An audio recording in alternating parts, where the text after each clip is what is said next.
If you love lasagna, but you don't like taking the time to make it or waiting for it to cook, instead you can make this easy 30-minute skillet lasagna.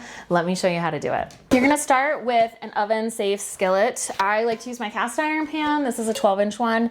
Usually that works. You want it to be a little bit deep so that you don't have anything bubbling over the edge. Now let's go to the stovetop. Add in your olive oil, ground Italian sausage. You can use spicy or mild depending on what you like, and some freshly minced garlic. And you're just gonna go around and break this up into little pieces, and you want it just to cook it all the way through so it's browned. Now that the sausage is pretty much browned and cooked through, we're gonna go ahead and deglaze the pan by adding in the chicken stock. Make sure you scrape the bottom, so if you have any stuck on bits, you release those because it's just going to make the sauce a lot more flavorful. Add in our marinara, mix this up, and then bring it up to a boil. You are going to break your lasagna noodles into smaller pieces and add them to the sauce. Stir it all up so all of the noodles are covered by the liquid. Now we're going to just turn this down to medium-low, let it simmer for about 10 to 12 minutes until the pasta is al dente. You are going to need to keep an eye on this and stir it every once in a while.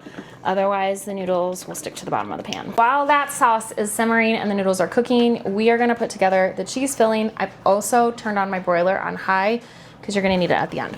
So we've got our ricotta cheese mixture here. To that, we are adding in Italian seasoning, garlic powder, salt, and your Parmesan cheese. And then just mix everything together.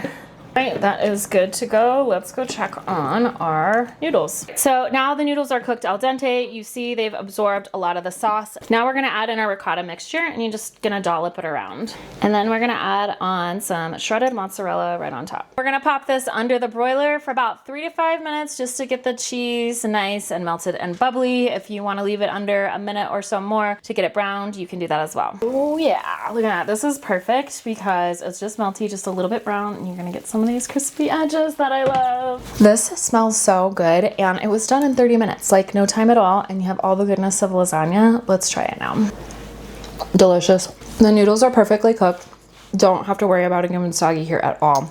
Then you have that flavorful cheesy mixture from the ricotta, a little zesty from the Italian sausage, and the mozzarella on top. I could eat this any night of the week, honestly. And there's barely any dishes. Always a bonus.